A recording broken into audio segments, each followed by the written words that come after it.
Hi, my name's Nigel Price. I'm a jazz guitarist, and I'm very thankful and privileged to be part of this project for the British Music Vault. Well, in the early days, it was pretty much the same as it is now. It was always about people. It's like the social aspect of being a musician was there right from day one. There was a guy who had a drum kit at school. I think he got it for Christmas or something like that. Paul Soden, his name was, and we thought great. And he said, "Yeah, let's should we form a band?" And we were like, "Yeah, okay." So we just chose an instrument, literally on the spot. It was like, "Oh, I want to play the bass. I want to play the keyboards." I said, "I'll play the guitar."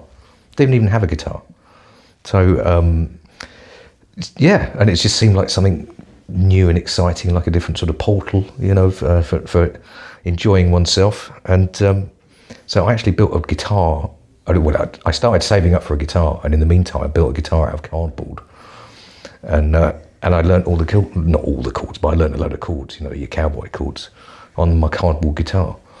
And about 2 months later or something like that, I bought my first guitar. It was a K. Do you remember those things? Dreadful, absolutely awful guitar. But it was £8, and I put my fingers on where I've been practicing on the cardboard guitar, and it worked. It was like I could play before I had a guitar. I mean, of course, I'd touched them before, but and my brother got it. He was a couple of years older than me, and he had a bit of, I think he had a job or something like that. No, in fact, he can't have done it. He's only 13. Don't know, he had more money than me anyway, and he had an amplifier. So when he was out, I used to turn it up full, put a pillow over it, and get the distortion and go for it, And we used to get together, this band, every Sunday, round at Paul's place, and his mum could not stand it. It was a dreadful, dreadful racket. It was, and we were just making up our own stuff. We didn't play anyone else's stuff. And in hindsight, I guess it was kind of valuable because I don't know about valuable, but it was telling, I suppose, because we wanted to be composers immediately. It's like bringing out your sort of your own self-expression right from day one. Someone on the harmonica, someone on one of those air-powered keyboards that if you held all the keys down, it would stop working. Like that. Terrible, awful. And it was 2 till 6, and I remember that as soon as the clock struck 6, the mum would open that. Right, that's it, get out. It was terrible. But we kind of kept that going, and we ended up doing our first gig in primary school, I suppose. We would. Is it primary? Oh no, I was 12. And it was kind of legendary. The whole school came to the gig, and we were just playing these awful tunes.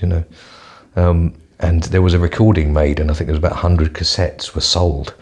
And I once vowed to find all those cassettes and destroy them.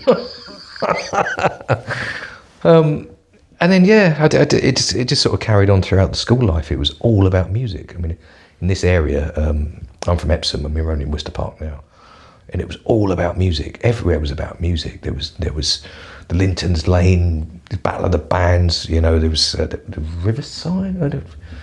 I think there was all sorts of places. There was loads of places to play, and everyone was in a band, or loved music. I guess this is, pre-internet, of course. We had to make our own fun.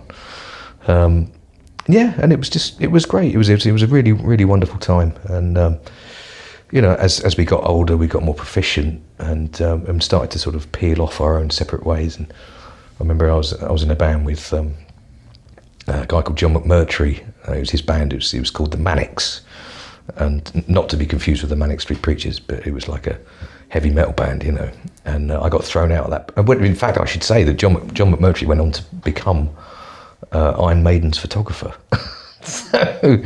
But I got thrown out of that band because I was too jazzy, and And at the time, I was a bit sort of wounded, I think. But then thinking back, I suppose it was probably right. He made absolutely the right decision. So, and it wasn't that I was playing jazz back then. I mean, I'd only been playing for 4 or 5 years or something like that. So you have to become pretty proficient to get into that whole world. So, and then I sort of messed up at school quite badly. I won't go through the whole thing there, but I ended up kind of getting thrown out of school right at the last moment. Yeah,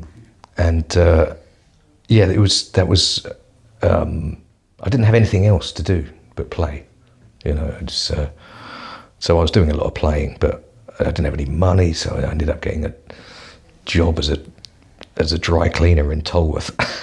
And it was like, I just felt like I was just scudding along the bottom. And I remember looking at it was a lovely woman who worked there, Barbara, and when we used to have our coffee breaks, she used to have a cigarette, and there were 2 shelves, and the ashtray was on the bottom shelf, and she didn't really smoke much of it. She used to sort of take a puff and put it in the ashtray, and on the bottom of the top shelf was 30 years worth of tar dripping off. And I looked at this thing and I thought, I've got to get out of here, you know, I've got to go, I've got to get out of here. So to cut a very long story short, I ended up joining the infantry. I joined the army. So spent 4 years in Her Majesty's Armed Forces. So I had to leave it for a while, you know. And it's and you know, sometimes I kind of look back on that and think, why did I do that? You know, I could have tried to get to music college or whatever, but I guess I sort of did try at the time, and I didn't have any qualifications at all, you know, because I've been thrown out of school. In fact, I haven't picked up all my exam results yet. So,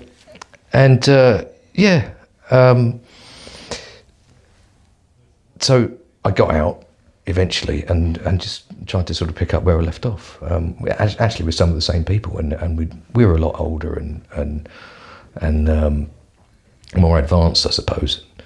But I just felt that I'd missed out on those 4 years, you know, that I could have been at uni or whatever, you know, or studying the instrument.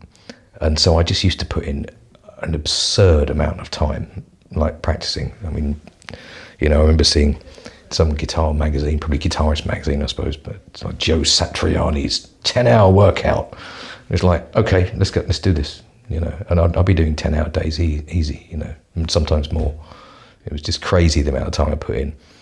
And I had a few anxiety problems as well, which I suppose in retrospect was probably a bit of PTSD from being in the military, I suppose, maybe. And it just sort of felt like the only time that I felt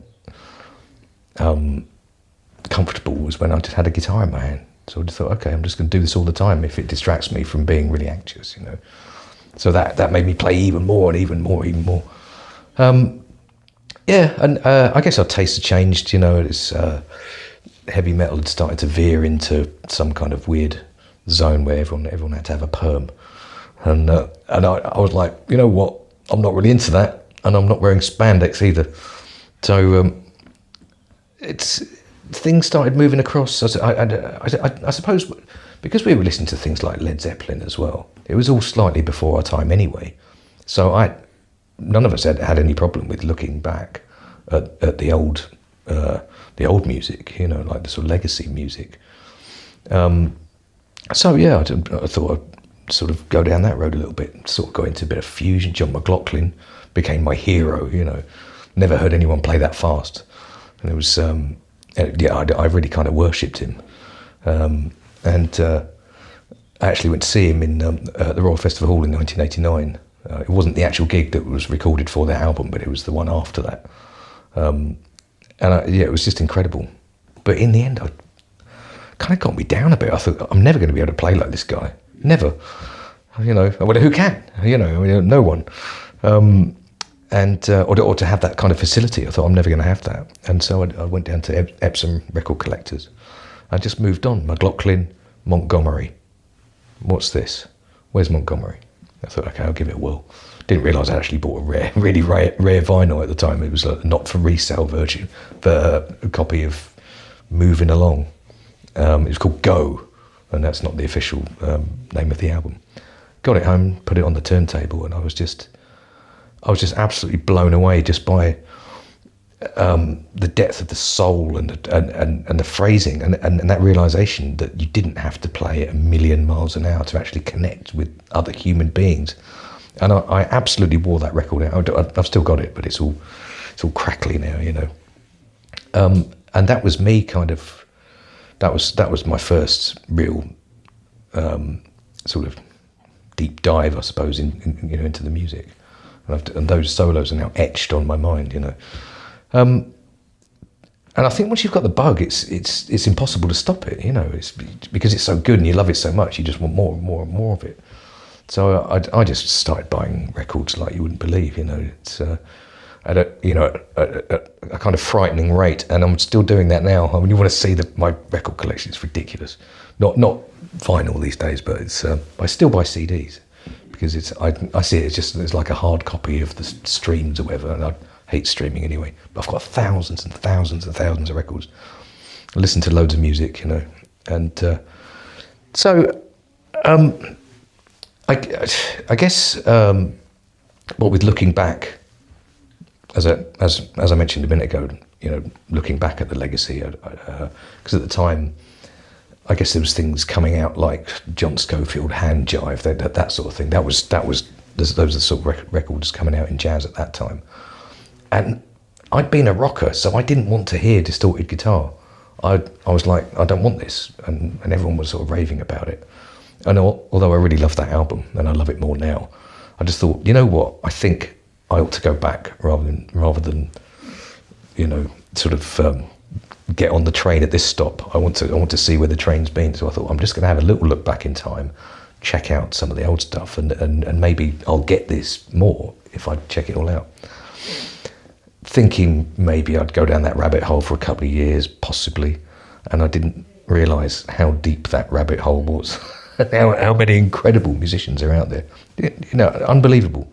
I mean, of course, there's the obvious ones like Joe Pass, But I mean, even digesting his catalogue, you pick up something like 60 albums. I mean, that's a lot of listening.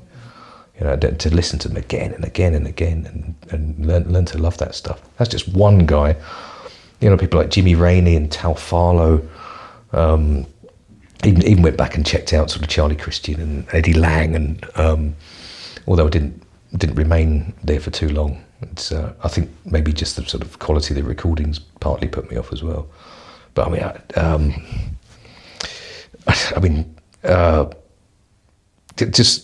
I've actually got a list at home of all the guitarists that I've got this sort of practice diary, and there's one page of great guitarists, and it's basically all the people that I've spent a lot of time listening to, and there's just dozens and scores, I don't know, maybe even hundreds of them. So I've really taken the time to go back and check everyone out, everyone that I can find. But there's always someone around the corner. It was only about 2 or 3 years ago that someone introduced me to the works of Billy Bean, who was absolutely amazing.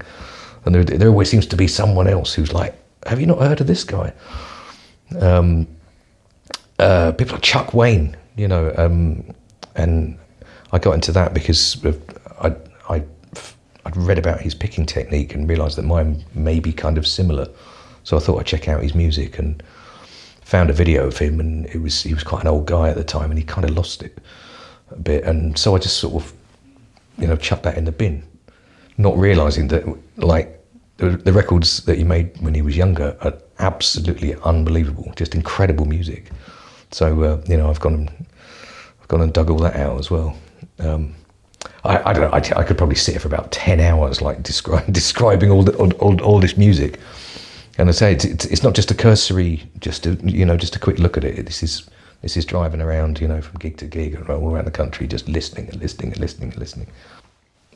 So we'd have this band, we did these band practices had continued, and they were getting more and more advanced. But so were our lives, we were all maturing, we were all getting girlfriends and all sorts of stuff. And there was a bit of politics kind of going on, and it was like, it started to become a bit of a drag, and it's, I didn't really like being in a band.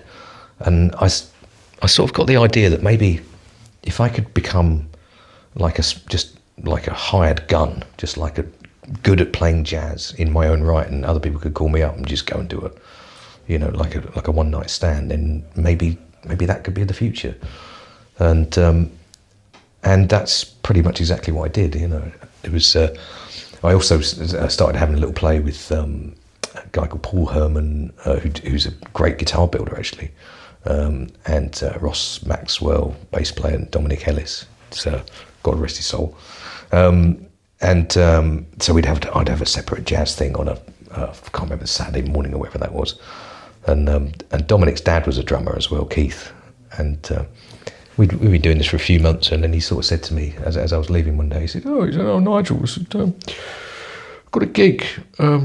Fancy a gig? Fancy doing a gig?" And I was like, "Yeah, absolutely." And he's like, "Right, it's in Bosom Bay.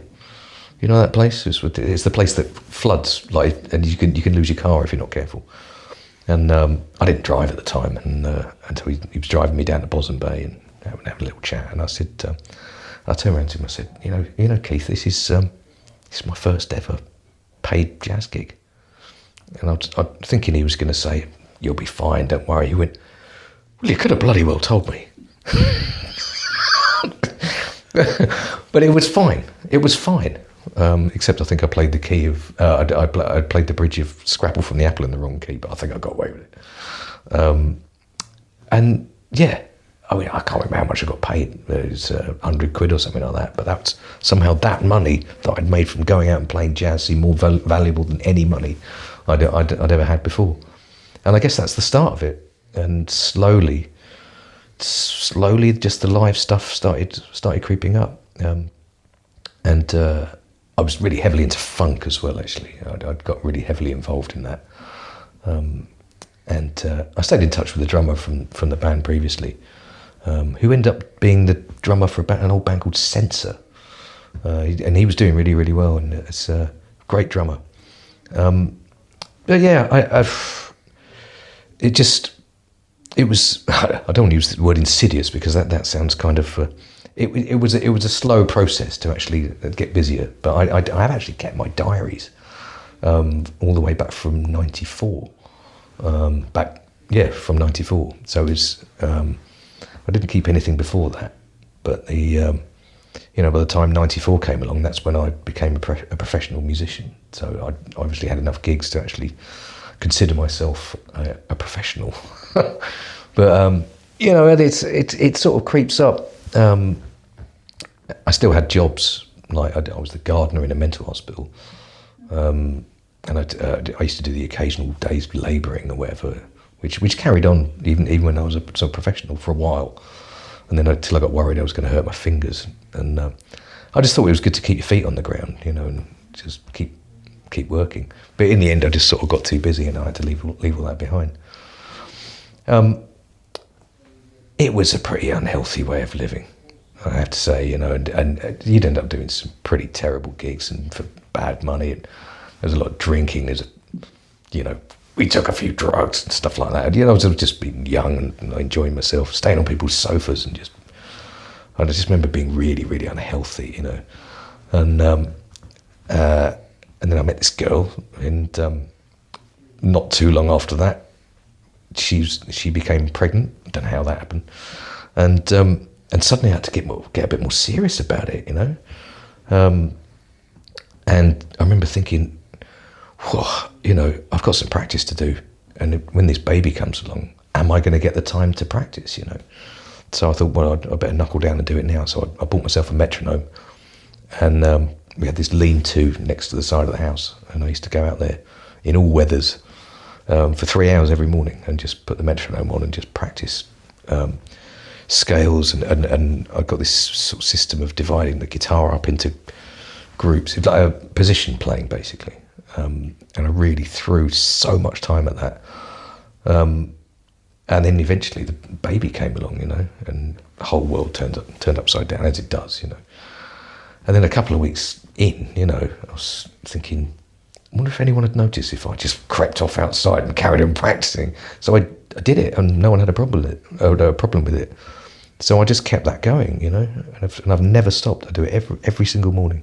I still do, I do the 3 hours, and it's unless obviously life gets in the way, and it just gets rid of that guilt.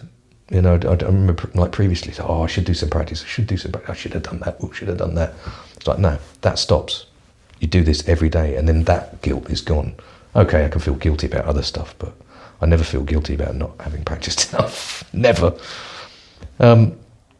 yeah. So yeah, I guess I just that as well as getting a more organised practice routine, I also became more professional when it came to fees and gigging. You know, I remember people asking me to do gigs, and suddenly I'd be asking what the money was, which felt a bit weird. You know, oh sorry man, you know, I don't mean to be a breadhead, but you know, I've got to justify leaving the house. You know, I've got a baby home. You know, and people, you know, some people get a bit funny with you when you actually ask to get paid.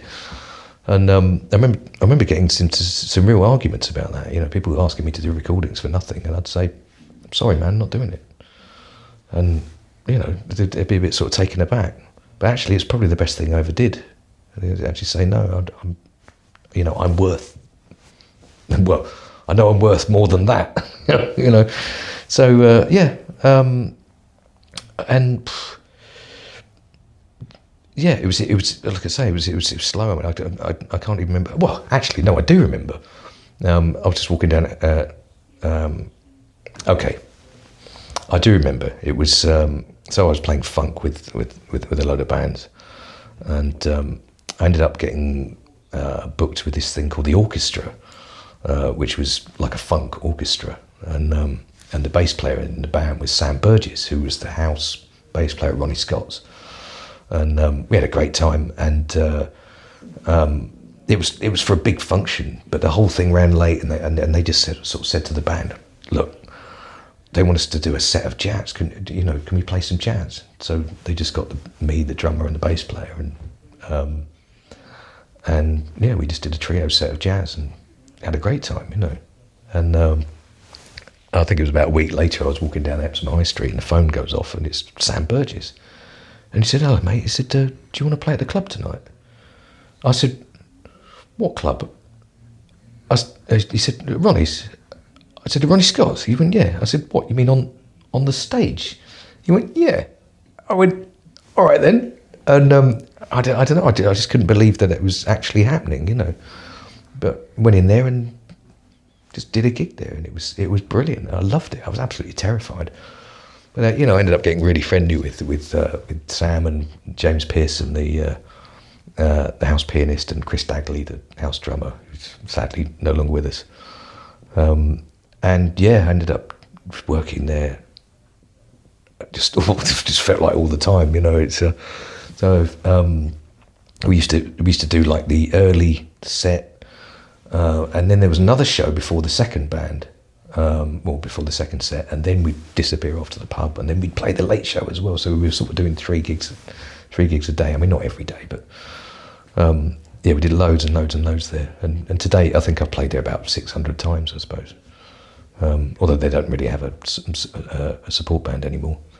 So yeah, and I guess that kind of helped with everything, because when people find out, I suppose, that you're doing something really good, then they're sort of more likely to book you, I suppose. And around about that time, I was doing a gig in Rochester, and which is where James Taylor, the organ player, lives. And this is a bit of a roundabout way of saying it, but he went to school, I think, with Nitin Sawhney, and Nitin Sawhney had come round to James's house this Sunday, and James had just got a dog. This little Yorkshire, I think it was a Yorkshire Terrier, and Nitin came in and went, oh, you got a dog? He said, I'm allergic to dogs. He went, oh, sorry mate, should we go out somewhere? Yeah, sure. So they just walked down the high street, and walked into the Eagle in Rochester, where I'm playing some old George Benson funk tune, or Kenny Burrell or something like that. And yeah, we finished the set, and James just stomped up to me and goes, mate, you sound fucking brilliant. Sorry about my language. Mate, you sound brilliant. Beep. He said, do you want to join my band? And I was like, yeah, that'd be amazing. And yeah, and so I just sort of went home and swapped numbers, you know. And then, sure enough, a couple of days later, he calls up, hello, mate, it's James. So, you know, and started giving me these dates, you know. And it was about that time as well that I did some gigs with Pee Wee Ellis. And I did about half a dozen gigs or something like that, and they called me up and said, do you want to do a gig in Vienna? And I was like, just not crazy about flying. And I said, you know, I knew it was going to have to happen. It was all down to my anxiety problems. And I remember when I was seeing a cognitive behavioural therapist, they said, oh, like, you know, make a list of the things that make you anxious. And I sort of made a list, and I didn't know what to put for number one. And I was like, so I just put flying down for a laugh. And somehow in my mind, I thought, oh my God, flying's the worst thing in the world. You know? So I sort of said to Pee-wee's management, I said, can you give me 24 hours to think about it? And of course, they didn't want to hear that. So I lost the gig, you know. And I just thought, I know, you know, if I end up sort of playing with James, then that call's going to happen again. I thought the next time it happens, I'm going to say yes. You know, face your fear, do it. Sure enough, in it comes. You know, first gig, it's in Vienna. It was exactly the same place. And so I did it. And it was, the flight was horrendous, terrible turbulence. The wind was, you know, 100-mile-an-hour wind or something. And as the plane banked, even the ground, even the crew was screaming, you know. And I was thinking, God, but I survived that. And then, you know, before I knew it, I was just sort of flying all around. Well, certainly around Europe and the wider world, I suppose. We went to Kuala Lumpur, supported Whitney Houston, all this. Although we never got to see her. Yeah, and it was a real roller coaster. So I mean that helped things as well. You know, it's because we always worshipped JTQ, James Taylor Quartet. You know, and even if there was just a couple of members of their band, you know, sort of coming down to a funk jam. Oh, there's so much JTQ here, you know. And then suddenly I'm in the tour bus. You know what I mean? Getting on like a house on fire with them. And then it was great. It was that lasted about 3 years. So 2006 to 2009. And in the meantime, of course, I mean, I don't know if you're aware, but I've actually I've had my own trio going since the year 2000, which is Hammond organ, guitar, drums. And there's something I just love about the sound of that, and the way the whole thing can just sort of pivot on a sixpence whilst delivering a massive amount of sound. And it's also cheaper to take out because there's less of you and all that sort of thing. And so it's been really easy to tour with, except for carrying the organ, of course. But and to cut a long story short, should I cut the long? No, I'm not going to cut it that short. We used to get help from a company called Jazz Services, which was kind of shut down in 2014, and they'd give you some money towards touring. And then it was deemed that the Arts Council would no longer fund what they call a conduit organisation, which means that they wouldn't give money to an organisation who would then dish it out. This doesn't sound relevant, but it really is. So when that happened, I was gutted, you know, because it meant that we couldn't really go out anymore unless we got paid more. And I couldn't see how that was going to happen. The gigs pay what they pay, you know. So I ended up going direct to the Arts Council, making an Arts Council grant direct to them, and I thought, and it was horrendous. I mean, like the form it's torturous. So I thought, well, I'm not going to do this for 10 dates, you know. I may as well go for it. So I ended up putting together a 40-date tour. That was in 2014, and I got the money. And it was just like the biggest tour that had been seen in years, you know. And one thing led to another, and basically I've been doing that every 2 years. And I think 2016, the next one, was a 56-day tour. And I've just been doing these huge wham tours like every 2 years for since then, you know. So, and it's actually made us probably the most prolific UK touring jazz band of the 21st century, which, and I know that sounds kind of, you know, immodest or something, but I just think it's true. You know, we're always just sort of, you know, schlepping up and down the motorways, and yeah. So I'm in the process of organising another one this year as well. I think I'm on about 38 dates at the moment, and there's bound to be a few others coming in. And somehow this is led on. I mean, I remember talking to someone at the Jazz Services, and he was an Australian guy, and I remember him saying to me, he said, yeah, you know, be careful be careful how you treat people on the way up, because you'll be meeting them again on the way down.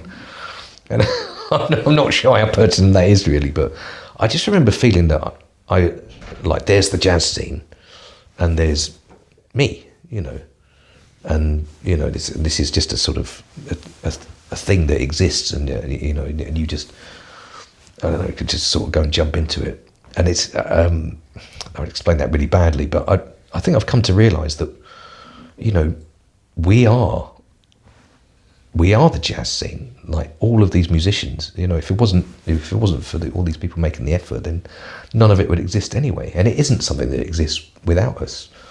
And I've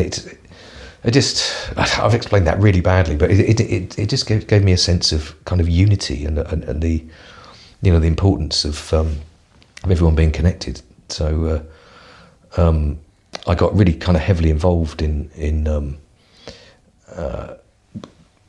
the whole of the UK jazz scene, really. And when COVID came along, of course, that was absolutely gutting. I'd organised a 64 date tour, I think it was, and I lost the whole thing.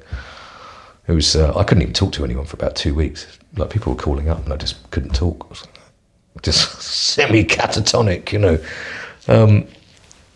yeah. Anyway, I won't go on about COVID, but when things started coming back, it soon became apparent that some of the clubs weren't coming back. There was reduced audience numbers, and there was also, what really wound me up was the Culture Recovery Fund. The government had 1.2 billion, I think it was, to bang out to the arts, and everyone was waiting for for that announcement. They finally announced it, and they were following suit from some of the European countries. Were like, yes, they're actually going to do it. They're going to look after the arts. But there were conditions, and the conditions were that you had a premises, and out of the 400 UK jazz clubs, only I think 10 have got permanent premises. So 390 jazz clubs got nothing, absolutely nothing. And they started closing. So I just couldn't bear it, not necessarily from a selfish point of view. I'm obviously looking at the scene and thinking, where am I going to play if there's no clubs, But I just, I know these people personally, I know their communities, and I just thought, this can't happen. So I got together most of the winners of the previous winners of Parliamentary Jazz Awards, of which I'm one, and sort of spearheaded by Dame Cleo Lane, and we signed this letter to the then Culture Secretary, who was Nadine Dorries. So I wasn't convinced it was really going to work, but it was basically asking for help. It was just like, just setting up a flare, and I didn't think it had worked at all. Yeah, so in fact, things did evolve through that letter. It was successful, and there was a meeting organised between me and John Speller, the MP, the Musicians Union, and the Arts Council, and I got this sort of special hearing, I suppose, which no one ever gets really. And I was allowed to state my case, and they said, yeah, this is absolutely the sort of thing that we would fund. But remember I said about Jazz Services that that was a conduit organisation, so they wouldn't fund that. What they said is that they would fund developing the organisation. So they've basically gave me funding to make, for that, and I said that I'd make a documentary and also an Instagram training film. And all the filming's done for that, so that's all going to be coming out pretty soon. Yeah, so I feel like I've done my bit, but my God, it's I just didn't think it would take up that much time, and it really does take a lot of time. So once it's all out of the way, I think it's just time to crack on with doing what I do best, which is, when it comes to instruments. I mean, I guess we like to be, we like to look like our heroes, and I mean, maybe not physically, but we want the same kind of instrument. So I wanted a jazz guitar, I didn't know what to get, and I walked into Bootleg Music in Epsom, and there was a Gibson ES-135 hanging on the wall, and I thought, that looks great, that looks amazing, and I bought it. I couldn't really afford it, but I bought it, and I played that for about 12 years, and I absolutely wore that thing out. I mean, like, Even to the point when it, like, you know, even to the point where the wood was actually flaking off. It was crazy. And then I was playing a gig down in North Chailey, down in Sussex, and this guy came up and he said he made guitars. He said his name was Charlie, and he made guitars. Did I want to come round to his house right then, you know, like the end of the gig, and his wife was there, and she said, he doesn't want to come round, Charlie. He doesn't even know who you are. And he's like, okay, but all right, but you know. Anyway, I agreed. I mean, it's an amazing position to be in. Someone wants to build you a guitar, and I said fine. But what I really need is just this bit just in front of my elbow, just to be just over the guitar like that, because that's a kind of pivot. You can, I mean, you can see it. It's pretty obvious when you look at it like that. So it's got to be like that, and it's also got to have the same footprint as an ES135. I love the way it just touches you. You know, it just sits in your body like that, sort of ergonomically. It's fine. And that's me done. So he did it, and it took a little while. And we measured. We went round Brighton actually, like looking at loads of jazz guitars, and we're measuring them. And like, you know, if I liked something, then you know, if I didn't like something, he'd ask me what I liked and what I didn't like. So all sorts of weird things like fingerboards facing in like that, so you could see them, and just huge big guitars that you were like this, and so I decided on something that would be a bit thinner, so you can see over the top of it. And I decided on the that's right. I had a Fender Jazzmaster before that, and I loved the neck on it, loved it. And so he measured that, and he said, and I said, that's exactly what I want. He said, okay. And so the very last day of the actual making of it, when he's, you know, getting all the dimensions, he said, right, he said, you're going to come down today. And he said, now, I don't like the dimensions of the neck that you're giving me. He said, it's too thin, and I don't want to make it that thin. So what I want you to do is come down here, and I want you to play it, and then I'll take it down, you know. But I'm not going to show you the measurement. I just want you to play it until it feels good, and then we'll stop. I said, fine, yeah, okay, fine. I was there for maybe 8 hours or something like that, and it was, so I'd play it, and you know, and then I'd hand it back a bit more, and he slowly got more and more bad-tempered. He just kept complaining away and saying things like, you know, you can't put it back on, you know, you can't put it back on. I was like, yeah, fine. And in the end, we weren't even talking to each other. He'd hand it to me, I'd play a bit, and I'd hand it back. He'd do a bit more, hand it back. And it was just steely, you know, horrible, awkward silence, you know. And finally, you know, sat there playing, you know, for a bit, and so yeah, that feels pretty good.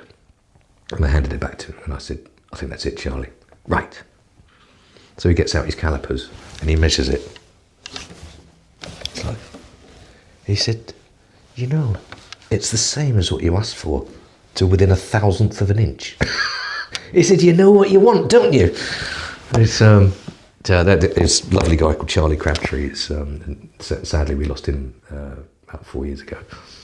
And I played that guitar for, well, in fact, I've still got that guitar, but that became my main guitar for ages, years. But that was another 10 years. So that, I mean, I've always just had one guitar, you know. That's my main guitar, and that's it.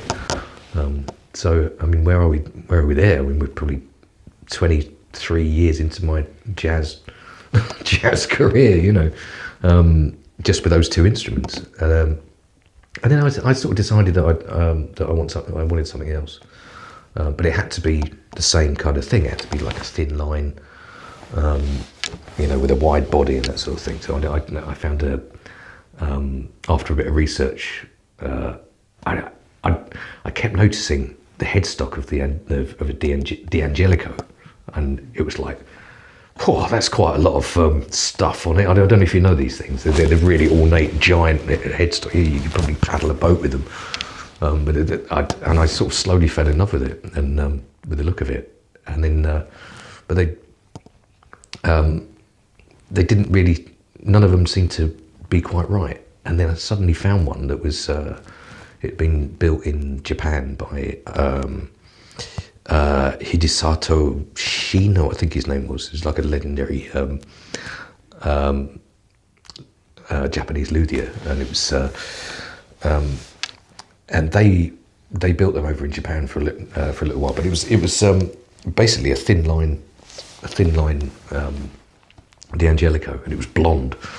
And I was thinking, really? And I was, but then I thought about the Wes Montgomery album, Full House, and he's got a blonde guitar on it, he's got a blonde L5, and I thought, yeah, what the hell? Blondes have more fun. So I bought it, and played that for a couple of years, and loved it.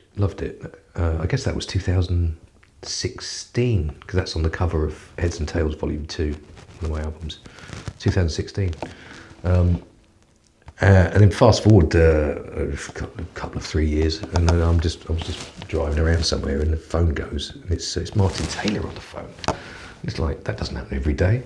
And he said, look, there's a company near you that build jazz guitars, and they're looking for people to endorse their guitars, So, I'll put you in touch. So I had a look at the website, and of course I know what I want, and none of the guitars had wide bodies, but they were quite deep, which is something I don't like as well. And it's like, and they don't tend to have inlays, and so I just sort of said to Graham, Graham Nesson, who runs the Fibonacci company, I said, look, I'm really flattered. I really am flattered, but I'm afraid it's just, they're not ready for me. But he was genuinely interested, and he said, well, what would you have then? And of course I know exactly what I'd have. So I just gave him every tiny little dimension, and he said, I think we can make something like that. And he built this. So, it's got my signature on it. It's, there was a silly little sort of Facebook thing I put up, because I'd had a D'Angelico New Yorker. I just thought, it sounds really cool, doesn't it, the New Yorker? And I was thinking, what if you called a guitar the Londoner? Would everybody laugh at that? And so I just sort of, put that out there on Facebook. What do you think of the name, the Londoner? Of course, everyone from London is in stitches, I think someone said, yeah, why don't you call it the Cockney Bastard or something like that? And but everyone who wasn't from London were like, yeah, that's great. Or they're all from overseas, yeah, no problem, that's great. So that's what we did. And I think to date they've built 9 or 10 of them, something like that. So I'm very proud to be behind this creation of this thing, I also worked with a guy called John Dickinson over in Crystal Palace, or Gypsy Hill, working on this floating humbucker, which you never see that sort of thing.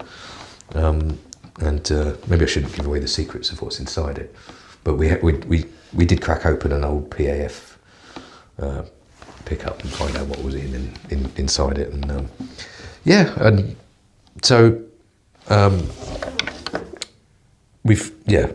between us we sort of created a pickup that you can, like a humbucker with a full humbucker footprint that you can have floating. So that's pretty unique. I think certainly for me it's been really important to sort of stick to my guns. It's I felt, as I said previously, that I was playing catch up because I didn't go to college or whatever. But it's I really got into the kind of straight ahead kind of side of things. Just because it's straight ahead jazz, it doesn't mean it can't be inventive. And but I've always existed within that world, and it took a little while to have the confidence to decide that I'm not going to try and be all things to all people. I'm going to do this. This is what I'm going to do. I'm going to peel off and I'm going to do this. And if people want to book me for doing that, then that's great. But if they want me to do that, it's not my thing. I kind of move outside it a little bit and might even get an effects pedal out once in a while, but I don't use stuff like that, and it's, and I guess you can't really say how it would have been otherwise, but I think there's a lot to be said for it, for actually like getting a project together. My band, it's been going for 25 years now, and people know what they're going to get. It almost sort of stands for something. People know that it's going to be burning straight ahead jazz with syncopated with some virtuosic playing for the amazing drummer, amazing organ player, all that sort of thing. You know, it's not. Well, I mean, hopefully, the actual name of the band, you know, Nigel Price Organ Trio, is sort of synonymous with that. But it takes so long to build that kind of stuff up. And if I did have any advice for anyone starting out, it would be that. Like, if you've got something that you really want to do, then just start doing it immediately, because it takes so long for people to actually recognise it and to build up the kind of reputation. It takes years. You know, I mean, even now, like, you know, we'll turn up to some jazz club and someone will come and go, "Oh my God, you guys are brilliant. Where have you been hiding?" And it's like, I've been doing my level best to spread the word, you know, for years, and there's still places that people have never heard of you. So yeah, I think that's quite important. Just to be yourself, if that's what you want to be. You know, I mean, some people just do want to be all things to all people, or want to, you know, be a part of all kinds of music, and that's great too. I mean, all of it's great, but you know, I think it's good to sort of recognise your own identity. You know, if you have a strong identity, you know, try and capitalise on that, and you end up becoming a kind of bums on seats kind of band. You know what I mean? Sort of person, and that's a byproduct of having a band like that as well. You know, I do get called for the sort of visiting frontline things. Like, I'll get called and go wherever it is around the country and sit in with a house band, have a great night. I guess just have confidence in yourself and confidence in your own beliefs. That's not that anyone just asked me for any advice, but I'm giving it anyway. There we go. Very, very early on, I knew that that the way to do this was to just learn as much repertoire as possible. You know, I think I've had 3 lessons in my life, and one of them was with the great Dave Cliff, and I asked him about repertoire, and he said, "Learn 1,000 tunes." And I thought, okay, 1,000, right? So if I learnt one a week, and if I took 1 week off in summer and one week off at Christmas, that would take 20 years to learn 1,000 tunes. And I was thinking, did I learn one last week? No, no. So and like if you go and see Jim Mullen or you know, any of the sort of veteran guitar players, they know loads of tunes, and it's just so obvious that that's where this whole thing comes from. If you ever play with anyone really amazing, they know the tunes, you know, and just the repertoire in itself is virtually not all the work. But, you know, you have to kind of know this stuff, so and be able to just sort of, you know, just play at the sort of drop of a hat. So that was a thing that I decided to do very early on. Just try and learn as many tunes as you can, you know. So, but not necessarily to have an arrangement, but just be able to sort of play it, you know.